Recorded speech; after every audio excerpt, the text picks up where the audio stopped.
ಎಲ್ಲರಿಗೂ ನಮಸ್ಕಾರ. ಈ ಒಂದು ವಿಡಿಯೋದಲ್ಲಿ 1600 ಸಶಸ್ತ್ರ ಪೊಲೀಸ್ ಕಾನ್ಸ್ಟೇಬಲ್ ಹುದ್ದೆಯ ನೇಮಕಾತಿಗಾಗಿ ಅರ್ಜಿ ಸಲ್ಲಿಕೆ ಮಾಡಲು ಬಯಸುವಂತಹ ಅಭ್ಯರ್ಥಿಗಳು ತಮ್ಮ ಮೊಬೈಲ್ ಮೂಲಕ ಈಸಿಯಾಗಿ ಯಾವ ರೀತಿ ಅರ್ಜಿ ಸಲ್ಲಿಕೆ ಮಾಡಿಕೊಳ್ಬೇಕು ಅಂತ ತಿಳಿಸ್ಕೊಡ್ತಾ ಇದ್ದೀನಿ. ಆದ್ದರಿಂದ ಅರ್ಜಿ ಸಲ್ಲಿಸುವಂತಹ ಅಭ್ಯರ್ಥಿಗಳು ವಿಡಿಯೋನ ಪೂರ್ತಿ ನೋಡಿ ನಿಮ್ಮ ಅರ್ಜಿಯನ್ನು ಸಲ್ಲಿಕೆ ಮಾಡಿಕೊಳ್ಳಿ. ಅರ್ಜಿ ಸಲ್ಲಿಕೆ ಮಾಡಲಿಕ್ಕೆ ಮೊದಲಿಗೆ ನೀವು ಕೆಇಎ ಅಧಿಕೃತ ವೆಬ್ಸೈಟ್ ನ ಓಪನ್ ಮಾಡ್ಕೊಳ್ಬೇಕಾಗಿರ್ತದೆ. ಕೆಇಎ ಅಧಿಕೃತ ವೆಬ್ಸೈಟ್ ನ ಓಪನ್ ಮಾಡ್ಕೊಳ್ಳಿಕ್ಕೆ ಡೈರೆಕ್ಟ್ ಲಿಂಕ್ ನಾನು ಡಿಸ್ಕ್ರಿಪ್ಷನ್ ಮೇಲೆ ಹಾಕಿರ್ತೀನಿ. ಆ ಲಿಂಕ್ ಮೇಲೆ ಕ್ಲಿಕ್ ಮಾಡಿಕೊಂಡು ನೀವು ಸ್ಕ್ರೀನ್ ಮೇಲೆ ಕಾಣ್ತಾ ಇರೋ ಹಾಗೆ ಈ ಪೇಜ್ ನ ಡೈರೆಕ್ಟ್ ಆಗಿ ಓಪನ್ ಮಾಡ್ಕೊಳ್ಬಹುದು. ಓಪನ್ ಆದ್ಮೇಲೆ ಇಲ್ಲಿ ಮೇಲ್ಗಡೆ ಕಾಣಿಸ್ತಾ ಇರೋ 3 ಲೈನ್ಸ್ ಮೇಲೆ ಕ್ಲಿಕ್ ಮಾಡಿ. 3 ಲೈನ್ಸ್ ಮೇಲೆ ಕ್ಲಿಕ್ ಮಾಡಿದ್ಮೇಲೆ ಈ ತರ ಆಪ್ಷನ್ಗಳು ಬರುತ್ತೆ. ಇಲ್ಲಿ ನೇಮಕಾತಿ ಆಪ್ಷನ್ ಮೇಲೆ ಕ್ಲಿಕ್ ಮಾಡಿ. ನೇಮಕಾತಿ ಆಪ್ಷನ್ ಮೇಲೆ ಕ್ಲಿಕ್ ಮಾಡಿದ್ಮೇಲೆ ಈ ತರ ಹಲವಾರು ನೇಮಕಾತಿಯ ಆಪ್ಷನ್ ಬರುತ್ತೆ.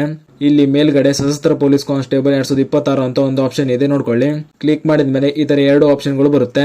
ನೀವೇನಾದ್ರೂ non-HK ವೃಂದದ ಜಿಲ್ಲೆಗಳಿಗೆ ಅರ್ಜಿ ಸಲ್ಲಿಕೆ ಮಾಡುವವರಾಗಿದ್ರೆ ಇಲ್ಲಿ ಮೇಲ್ಗಡೆ ಕಾಣಿಸೋ ಮೊದಲನೇ ಲಿಂಕ್ ಮೇಲೆ ಕ್ಲಿಕ್ ಮಾಡ್ಕೊಳ್ಳಿ. ಇಲ್ಲ ನೀವು ಕಲ್ಯಾಣ ಕರ್ನಾಟಕ ವೃಂದದ ಜಿಲ್ಲೆಗಳಿಗೆ ಅರ್ಜಿ ಸಲ್ಲಿಕೆ ಮಾಡೋರಾಗಿದ್ರೆ 2ನೇ ಆಪ್ಷನ್ ಮೇಲೆ ಕ್ಲಿಕ್ ಮಾಡ್ಕೊಳ್ಳಿ. ಕ್ಲಿಕ್ ಮಾಡಿದ್ಮೇಲೆ ಈ ತರ ಇನ್ನೊಂದು ಪೇಜ್ ಓಪನ್ ಆಗಿ ಬರುತ್ತೆ. ಇಲ್ಲಿ ಮೇಲ್ಗಡೆ ಆನ್ಲೈನ್ ಅರ್ಜಿ ಸಲ್ಲಿಕೆ ಲಿಂಕ್ ಅಂತ ನೀಡಿದ್ದಾರೆ.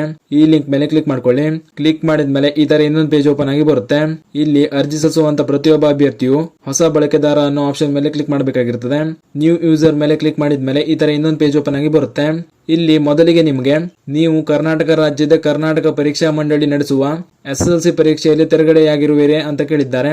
ನೀವೇನಾದ್ರೂ ಕರ್ನಾಟಕ ಬೋರ್ಡ್ ಇಂದ SSLC ಪಾಸ್ ಆಗಿದ್ರೆ ಎಸ್ ಅಂತ ಕೊಡಿ, ಇಲ್ಲ ಅಂದ್ರೆ ನೋ ಅಂತ ಸೆಲೆಕ್ಟ್ ಮಾಡಿ. ನಂತರ ಇಲ್ಲಿ ಕೆಳಗಡೆ SSLC ರೋಲ್ ನಂಬರ್ ಎಂಟರ್ ಮಾಡಿ ವೆರಿಫೈ ಮೇಲೆ ಕ್ಲಿಕ್ ಮಾಡ್ಕೊಳ್ಳಿ. ವೆರಿಫೈ ಮೇಲೆ ಕ್ಲಿಕ್ ಮಾಡಿದ್ಮೇಲೆ ನಿಮ್ಮ SSLC ಮಾರ್ಕ್ಸ್ ಕಾರ್ಡ್ ನಲ್ಲಿರುವಂತ ಕೆಲವು ಡೀಟೇಲ್ಸ್ ಗಳು ಬರುತ್ತೆ. ನಂತರ ಇಲ್ಲಿ ಇದೇ ಪೇಜ್ ನಲ್ಲಿ ಕೆಳಗಡೆ ಕಾಣಿಸ್ತಾ ಇರುವ ಸ್ಮಾಲ್ ಬಾಕ್ಸ್ ನಲ್ಲಿ ಟಿಕ್ ಮಾಡಿಕೊಂಡು ರಿಜಿಸ್ಟರ್ ಥ್ರೂ ಆಧಾರ್ ಮೇಲೆ ಕ್ಲಿಕ್ ಮಾಡ್ಕೊಳ್ಳಿ. ರಿಜಿಸ್ಟರ್ ಥ್ರೂ ಆಧಾರ್ ಮೇಲೆ ಕ್ಲಿಕ್ ಮಾಡಿದ್ಮೇಲೆ ಈ ತರ ಇನ್ನೊಂದು ಪೇಜ್ ಓಪನ್ ಆಗಿ ಬರುತ್ತೆ. ಈ ಪೇಜ್ ನಲ್ಲಿ ಮೇಲ್ಗಡೆ ಕಾಣಿಸ್ತಾ ಇರೋ ಸ್ಮಾಲ್ ಬಾಕ್ಸ್ ನಲ್ಲಿ ಟಿಕ್ ಮಾಡಿ ಪ್ರೊಸೀಡ್ ಮೇಲೆ ಕ್ಲಿಕ್ ಮಾಡಿ. ನಂತರ ಈ ರೀತಿ ಇನ್ನೊಂದು ಪೇಜ್ ಓಪನ್ ಆಗಿ ಬರುತ್ತೆ. ಇಲ್ಲಿ ಮೊದಲಿಗೆ ನಿಮ್ಮ ಆಧಾರ್ ನಂಬರ್ ಎಂಟರ್ ಮಾಡಿ ಈ KYC ಯನ್ನು ಕಂಪ್ಲೀಟ್ ಮಾಡಬೇಕಾಗಿರುತ್ತದೆ.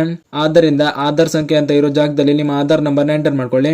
ನಂತರ ಈ ಸ್ಮಾಲ್ ಬಾಕ್ಸ್ ನಲ್ಲಿ ಟಿಕ್ ಮಾಡಿ ಹಾಗೂ ಕೆಳಗಡೆ ದೃಢೀಕರಣದ ವಿಧಾನವನ್ನು ಆಯ್ಕೆ ಮಾಡಿ ಅನ್ನೋ ಆಪ್ಷನ್ ನ OTP ಅಂತ ಸೆಲೆಕ್ಟ್ ಮಾಡಿ OTP ನ ಜನರೇಟ್ ಮಾಡ್ಕೊಳ್ಳಿ. ನಿಮ್ಮ ಆಧಾರ್ ಕಾರ್ಡ್ ಗೆ ಲಿಂಕ್ ಇರುವಂತ ಮೊಬೈಲ್ ನಂಬರ್ ಗೆ ಒಂದು OTP ಹೋಗಿರುತ್ತೆ. ಆ OTP ನ ಎಂಟರ್ OTP ಅಂತ ಇರೋ ಜಾಗದಲ್ಲಿ ಎಂಟರ್ ಮಾಡಿ ಸಬ್ಮಿಟ್ ಮೇಲೆ ಕ್ಲಿಕ್ ಮಾಡಿ. ಹೀಗೆ ನಿಮ್ಮ ಆಧಾರ್ KYC ಪ್ರೋಸೆಸ್ ನ ಕಂಪ್ಲೀಟ್ ಮಾಡ್ಕೊಳ್ಳಿ. ನಂತರ KYC ಪ್ರೋಸೆಸ್ ಕಂಪ್ಲೀಟ್ ಆದ್ಮೇಲೆ ಈ ತರ ಇನ್ನೊಂದು ಪೇಜ್ ಓಪನ್ ಆಗಿ ಬರುತ್ತೆ. ಓಪನ್ ಆದ್ಮೇಲೆ ಇಲ್ಲಿ ಮೇಲ್ಗಡೆ ಈಗಾಗಲೇ ನೀವು SSLC ರೋಲ್ ನಂಬರ್ ನ ಎಂಟರ್ ಮಾಡಿರುವುದರಿಂದ SSLC ಮಾರ್ಕ್ಸ್ ಕಾರ್ಡ್ ನಲ್ಲಿರುವಂತ ಕೆಲವು ಡೀಟೇಲ್ಸ್ ಗಳು ಡಿಫಾಲ್ಟ್ ಆಗಿ ಬಂದಿರುತ್ತೆ. ನೀವು ಮುಖ್ಯವಾಗಿ ಕೆಳಗಡೆ ನೀಡಿರುವಂತ ಆಪ್ಷನ್ ನ ಪಿನ್ ಮಾಡ್ತಾ ಹೋಗಬೇಕಾಗಿರುತ್ತದೆ. ಇಲ್ಲಿ ಮೊದಲಿಗೆ ನಿಮ್ಮ ವಿದ್ಯಾರ್ಥಿ ಏನು ಅಂತ ಕೇಳಿದ್ದಾರೆ. ಇಲ್ಲಿ ನೀವು PUC ಆಪ್ಷನ್ ನ ಸೆಲೆಕ್ಟ್ ಮಾಡ್ಕೊಳ್ಳಿ. ನಂತರ ರಾಷ್ಟ್ರೀಯತೆ ಇಂಡಿಯನ್ ಅಂತ ಸೆಲೆಕ್ಟ್ ಮಾಡಿ. ನಂತರ ಇಲ್ಲಿ ಕೆಳಗಡೆ ನಿಮ್ಮ ಇಮೇಲ್ ಅಡ್ರೆಸ್ ನ ಎಂಟರ್ ಮಾಡಿ OTP ಜನರೇಟ್ ಮಾಡ್ಕೊಳ್ಳಿ. ನೀವು ಎಂಟರ್ ಮಾಡಿರುವಂತ ಇಮೇಲ್ ಐಡಿಗೆ ಒಂದು OTP ಹೋಗಿರುತ್ತೆ. ಆ OTP ನ ಇಲ್ಲಿ ಕೆಳಗಡೆ ಎಂಟರ್ ಮಾಡಿ ವೆರಿಫೈ ಮಾಡ್ಕೊಳ್ಳಿ. ಅದೇ ರೀತಿ ವ್ಯಾಲಿಡ್ ಇರುವಂತ ಮೊಬೈಲ್ ನಂಬರ್ ನ ಹಾಕಿ OTP ಜನರೇಟ್ ಮಾಡಿ ವೆರಿಫೈ ಮಾಡ್ಕೊಳ್ಳಿ. ನಂತರ ಕೆಳಗಡೆ ಎಂಟರ್ ಯುವರ್ ಪಾಸ್ವರ್ಡ್ ಅಂತ ಕೇಳಿದ್ದಾರೆ. ಇಲ್ಲಿ ನಿಮಗೆ ನೆನಪಿರುವಂತ ಒಂದು ಪಾಸ್ವರ್ಡ್ ನ ಕ್ರಿಯೇಟ್ ಮಾಡಿ ಇಲ್ಲಿ ಎಂಟರ್ ಮಾಡ್ಕೊಳ್ಳಿ. ನೀವು ಕ್ರಿಯೇಟ್ ಮಾಡಿರುವಂತ ಪಾಸ್ವರ್ಡ್ ನ ಕನ್ಫರ್ಮ್ ಪಾಸ್ವರ್ಡ್ ಅಂತ ಇರೋ ಜಾಗದಲ್ಲಿ ಇನ್ನೊಮ್ಮೆ ಫಿಲ್ ಮಾಡಿ. ನಂತರ ಅಭ್ಯರ್ಥಿಯ ಇತ್ತೀಚಿನ ಪಾಸ್ಪೋರ್ಟ್ ಗಾತ್ರದ ಫೋಟೋ ಅಪ್ಲೋಡ್ ಮಾಡಿ ಅಂತ ಕೇಳಿದ್ದಾರೆ. ಇಲ್ಲಿ ನಿಮ್ಮ ಫೋಟೋನ ಅಪ್ಲೋಡ್ ಮಾಡ್ಕೊಳ್ಳಿ. ಅಪ್ಲೋಡ್ ಮಾಡುವಂತ ಫೋಟೋ 50 KB ಗಿಂತ ಜಾಸ್ತಿ ಇರಬಾರ್ದು. ಇದನ್ನ ಸರಿಯಾಗಿ ನೋಡ್ಕೊಂಡು ಅಪ್ಲೋಡ್ ಮಾಡ್ಕೊಳ್ಳಿ. ಅಪ್ಲೋಡ್ ಆದ್ಮೇಲೆ ಇಲ್ಲಿ ಕೆಳಗಡೆ ಕಾಣಿಸ್ತಾ ಇರುವಂತ ಕ್ಯಾಪ್ಚರ್ ಕೋಡ್ ನ ಎಂಟರ್ ಮಾಡಿ ರಿಜಿಸ್ಟರ್ ಮೇಲೆ ಕ್ಲಿಕ್ ಮಾಡ್ಕೊಳ್ಳಿ. ರಿಜಿಸ್ಟರ್ ಮೇಲೆ ಕ್ಲಿಕ್ ಮಾಡಿದ್ಮೇಲೆ ಈ ತರ ಇನ್ನೊಂದು ಪೇಜ್ ಓಪನ್ ಆಗಿ ಬರುತ್ತೆ. ಇಲ್ಲಿ ಮೇಲ್ಗಡೆ ನಿಮ್ಮ ಅಪ್ಲಿಕೇಶನ್ ನಂಬರ್ ಬಂದಿರುತ್ತೆ. ಇದನ್ನ ನೀವು ಸ್ಕ್ರೀನ್ ಶಾಟ್ ಕೂಡ ಹೊಡೆದಿಟ್ಕೊಳ್ಳಿ. ಇದು ನಿಮಗೆ ಲಾಗಿನ್ ಮಾಡುವಾಗ ಬೇಕಾಗುತ್ತೆ. ಆದ್ದರಿಂದ ಇದನ್ನ ಸೇವ್ ಮಾಡಿಟ್ಕೊಳ್ಳಿ. ಈ ಅಪ್ಲಿಕೇಶನ್ ನಂಬರ್ ನಿಮ್ಮ ಮೊಬೈಲ್ ನಂಬರ್ಗೆ ಮತ್ತು ಇಮೇಲ್ ಐಡಿಗೂ ಕೂಡ ಬಂದಿರುತ್ತೆ. ಯಾರಿಗಾದ್ರೂ ಮೆಸೇಜ್ ಬಂದಿಲ್ಲ ಅಂದ್ರೆ ಅವರು ಸ್ಕ್ರೀನ್ ಶಾಟ್ ನ ಹೊಡೆದಿಟ್ಕೊಳ್ಳಿ. ನಿಮ್ಮ ಅಪ್ಲಿಕೇಶನ್ ನಂಬರ್ ನ ಸೇವ್ ಮಾಡಿದ್ಮೇಲೆ ಇಲ್ಲಿ ಕೆಳಗಡೆ ಕಾಣಿಸ್ತಾ ಇರೋ ಹಾಗೆ go to home page option ಮೇಲೆ ಕ್ಲಿಕ್ ಮಾಡಿ. ಕ್ಲಿಕ್ ಮಾಡಿದ್ಮೇಲೆ ಈ ತರ ಲಾಗಿನ್ ಪೇಜ್ ಓಪನ್ ಆಗಿ ಬರುತ್ತೆ. ಇಲ್ಲಿ ಮೊದಲಿಗೆ ನಿಮ್ಮ ರಿಜಿಸ್ಟರ್ ನಂಬರ್ ನ ಎಂಟರ್ ಮಾಡ್ಕೊಳ್ಳಿ. ರಿಜಿಸ್ಟ್ರೇಷನ್ ನಂಬರ್ ಅಂದ್ರೆ ನಿಮ್ಮ ಅಪ್ಲಿಕೇಶನ್ ನಂಬರ್ ಆಗಿರ್ತದೆ. ಅದನ್ನ ಇಲ್ಲಿ ಎಂಟರ್ ಮಾಡ್ಕೊಳ್ಳಿ. ನಂತರ ನೀವು ಕ್ರಿಯೇಟ್ ಮಾಡಿರುವಂತ ಪಾಸ್ವರ್ಡ್ ನ ಎಂಟರ್ ಮಾಡಿ ಹಾಗೂ ಕೆಳಗೆ ಕಾಣೋ ಕ್ಯಾಪ್ಚರ್ ಕೋಡ್ ನ ಎಂಟರ್ ಮಾಡಿ ಲಾಗಿನ್ ವಿತ್ OTP ಆಪ್ಷನ್ ಮೇಲೆ ಕ್ಲಿಕ್ ಮಾಡಿ. ನೀವು ಲಾಗಿನ್ ನ ಇಮೇಲ್ ಐಡಿ ಅಥವಾ ಮೊಬೈಲ್ ನಂಬರ್ ನ ಎಂಟರ್ ಮಾಡಿ ಕೂಡ ಲಾಗಿನ್ ಮಾಡ್ಕೊಳ್ಬಹುದು. ಈ 3 ಆಪ್ಷನ್ ನಲ್ಲಿ ಯಾವ್ದಾದ್ರು ಒಂದು ಆಪ್ಷನ್ ನ ಕ್ಲಿಕ್ ಮಾಡ್ಕೊಂಡು ನೀವು ಲಾಗಿನ್ ಮಾಡ್ಕೊಳ್ಬಹುದು. ನಂತರ ಲಾಗಿನ್ ವಿತ್ OTP ಮೇಲೆ ಕ್ಲಿಕ್ ಮಾಡಿದ್ಮೇಲೆ ಈ ತರ ನಿಮಗೆ 3 ಆಪ್ಷನ್ಗಳು ಬರುತ್ತೆ. ಈ 3 ಆಪ್ಷನ್ ಗಳಲ್ಲಿ ಯಾವ್ದಾದ್ರು ಒಂದು ಆಪ್ಷನ್ ಮೇಲೆ ಕ್ಲಿಕ್ ಮಾಡ್ಕೊಂಡು ಸೆಂಡ್ OTP ಮೇಲೆ ಕ್ಲಿಕ್ ಮಾಡಿ. ಸೆಂಡ್ OTP ಮೇಲೆ ಕ್ಲಿಕ್ ಮಾಡಿದ್ಮೇಲೆ ನೀವು ಸೆಟ್ ಮಾಡಿರುವಂತ ಮೊಬೈಲ್ ನಂಬರ್ ಅಥವಾ ಇಮೇಲ್ ಅಡ್ರೆಸ್ ಗೆ ಒಂದು OTP ಹೋಗಿರುತ್ತೆ. ಆ OTP ನ ಇಲ್ಲಿ ಎಂಟರ್ ಮಾಡಿ ವೆರಿಫೈ OTP ಮೇಲೆ ಕ್ಲಿಕ್ ಮಾಡ್ಕೊಳ್ಳಿ. ವೆರಿಫೈ ಆದ್ಮೇಲೆ ಈ ತರ ಲಾಗಿನ್ ಆಗಿ ಬರುತ್ತೆ. ಲಾಗಿನ್ ಆದ್ಮೇಲೆ ಈ ತರ ಪೇಜ್ ಓಪನ್ ಆಗಿ ಬರುತ್ತೆ. ಇಲ್ಲಿ ನಿಮಗೆ 10 ಹಂತಗಳನ್ನ ಕಂಪ್ಲೀಟ್ ಮಾಡಬೇಕಾಗಿರ್ತದೆ. ಆದ್ದರಿಂದ ಮೊದಲನೇ ಹಂತದಲ್ಲಿ ನಿಮ್ಮ ಜನರಲ್ ಡೀಟೇಲ್ಸ್ ಗಳನ್ನ ಫಿಲ್ ಮಾಡಬೇಕಾಗಿರ್ತದೆ. ಇಲ್ಲಿ ಮೊದಲಿಗೆ ಈಗಾಗಲೇ ನಿಮ್ಮ ರಿಜಿಸ್ಟ್ರೇಷನ್ ಪ್ರೊಸೆಸ್ ಕಂಪ್ಲೀಟ್ ಆಗಿರೋದ್ರಿಂದ ಕೆಲವೊಂದು ಮಾಹಿತಿಗಳು ಡಿಫಾಲ್ಟ್ ಆಗಿ ಬಂದಿರುತ್ತೆ. ಇಲ್ಲಿ ನೀವು ಅಡ್ರೆಸ್ ಅಂತ ಇರೋ ಜಾಗದಲ್ಲಿ ನಿಮ್ಮ ಅಡ್ರೆಸ್ ನ ಎಂಟರ್ ಮಾಡ್ಕೊಳ್ಳಿ. ಅದೇ ರೀತಿ ನಿಮ್ಮ ಪಿನ್ ಕೋಡ್, ರಾಜ್ಯ, ಜಿಲ್ಲೆ ಮತ್ತು ತಾಲೂಕು ಯಾವುದು ಅಂತ ಸೆಲೆಕ್ಟ್ ಮಾಡ್ಕೊಳ್ಳಿ.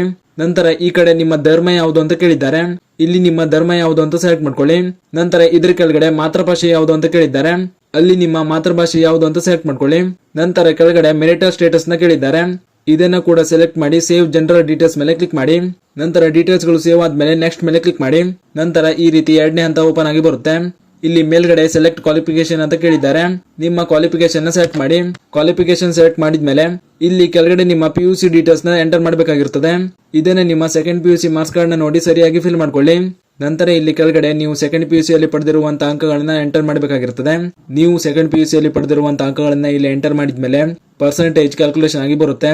ನಂತರ ಸೆಕ್ಷನ್ 4 ರಲ್ಲಿ ನಿಮ್ಮ ಕಾಲೇಜ್ ನೇಮ್ ಹಾಗೂ ಅಡ್ರೆಸ್ ನ ಎಂಟರ್ ಮಾಡಬೇಕಾಗಿರುತ್ತದೆ. ಇದನ್ನು ಕೂಡ ನೀವು ನಿಮ್ಮ ಮಾರ್ಕ್ಸ್ ಕಾರ್ಡ್ ನ ನೋಡ್ಕೊಂಡು ಎಂಟರ್ ಮಾಡ್ಕೊಳ್ಳಿ. ಈ 4 ಸೆಕ್ಷನ್ ಗಳು ಕಂಪ್ಲೀಟ್ ಆದ್ಮೇಲೆ ಸೇವ್ ಮೇಲೆ ಕ್ಲಿಕ್ ಮಾಡಿ. ನಂತರ ಸೇವ್ ಮೇಲೆ ಕ್ಲಿಕ್ ಮಾಡಿದ್ಮೇಲೆ ನೆಕ್ಸ್ಟ್ ಮೇಲೆ ಕ್ಲಿಕ್ ಮಾಡಿ. ನಂತರ ಈ ರೀತಿ ಮೂರನೇ ಹಂತ ಓಪನ್ ಆಗಿ ಬರುತ್ತೆ. ನೀವು GM ಹೊರತುಪಡಿಸಿ ಬೇರೆ ವರ್ಗವನ್ನ ಕ್ಲೈಮ್ ಮಾಡಲು ಬಯಸುವಿರಾ ಅಂತ ಕೇಳಿದ್ದಾರೆ.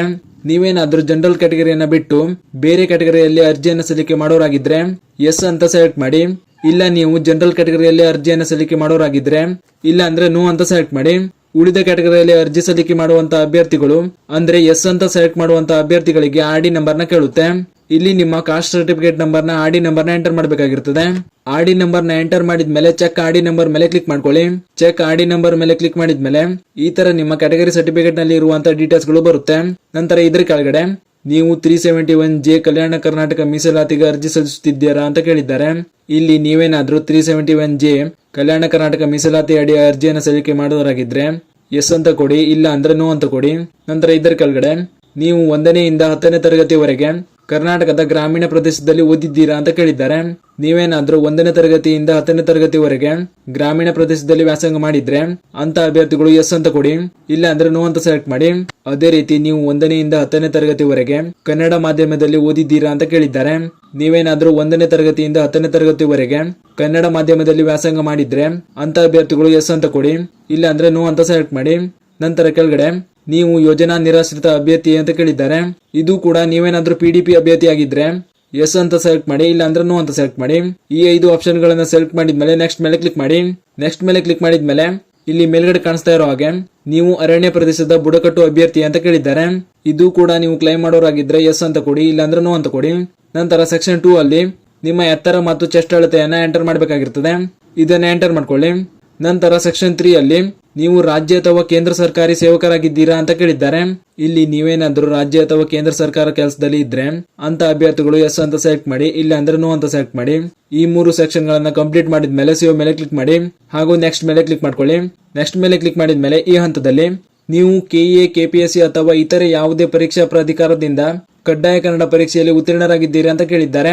ನೀವೇನಾದ್ರೂ ಈ ಹಿಂದೆ KA ಅಥವಾ KPSC ನಡೆಸುವಂತ ನೇಮಕಾತಿಗಳಲ್ಲಿ ಕಡ್ಡಾಯ ಕನ್ನಡ ಪರೀಕ್ಷೆಯನ್ನು ಬರೆದು ಪಾಸ್ ಆಗಿದ್ರೆ ಅಂತ ಅಭ್ಯರ್ಥಿಗಳು ಎಸ್ ಅಂತ ಕೊಡಿ. ಇಲ್ಲ ಅಂದ್ರೆ ನೋ ಅಂತ ಕೊಡಿ. ನಂತರ ಇದರ ಕೆಳಗಡೆ ನೀವು 10ನೇ ತರಗತಿ ಅಥವಾ ಉನ್ನತ ಮಟ್ಟದಲ್ಲಿ ಕನ್ನಡ ವಿಷಯದಲ್ಲಿ ಉತ್ತೀರ್ಣರಾಗಿದ್ದೀರಿ ಅಂತ ಕೇಳಿದ್ದಾರೆ. ನೀವೇನಾದ್ರೂ 10ನೇ ತರಗತಿ ಅಥವಾ ಉನ್ನತ ಮಟ್ಟದಲ್ಲಿ ವ್ಯಾಸಂಗ ಮಾಡುವಾಗ ಕನ್ನಡ ವಿಷಯವನ್ನ ಪ್ರಥಮ ಅಥವಾ ದ್ವಿತೀಯ ಅಥವಾ ತೃತೀಯ ವಿಷಯವಾಗಿ ವ್ಯಾಸಂಗ ಮಾಡಿದ್ರೆ ನೀವು ಕನ್ನಡ ಭಾಷೆಯನ್ನ ಯಾವ ಮಟ್ಟದಲ್ಲಿ ವ್ಯಾಸಂಗ ಮಾಡಿದ್ದೀರಾ ಅಂತ ಸೆಲೆಕ್ಟ್ ಮಾಡಿ. ನಂತರ ಇದರ ಕೆಳಗಡೆ ನಿಮ್ಮ ವಿರುದ್ಧ ಯಾವುದೇ ಕ್ರಿಮಿನಲ್ ಪ್ರಕರಣ ದಾಖಲಾಗಿದೆಯಾ ಅಂತ ಕೇಳಿದ್ದಾರೆ.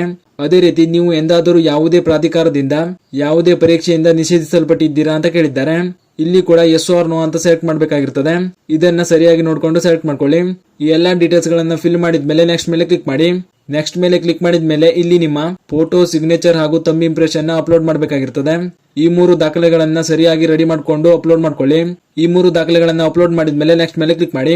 ನಂತರ ಈ ಪೇಜ್ ನಲ್ಲಿ ಇಲ್ಲಿ ಮೇಲ್ಗಡೆ ಕಾಣಿಸ್ತಾ ಇರುವಂತ ಸ್ಮಾಲ್ ಬಾಕ್ಸ್ ನ ಟಿಕ್ ಮಾಡಿ ಅಪ್ಲೈ ಮೇಲೆ ಕ್ಲಿಕ್ ಮಾಡಿ. ಅಪ್ಲೈ ಮೇಲೆ ಕ್ಲಿಕ್ ಮಾಡಿದ್ಮೇಲೆ ಈ ರೀತಿ ಅರ್ಜಿ ಸಲ್ಲಿಸುವ ಜಿಲ್ಲೆಯನ್ನ ಆಯ್ಕೆ ಮಾಡಿ ಅಂತ ಕೇಳಿದ್ದಾರೆ.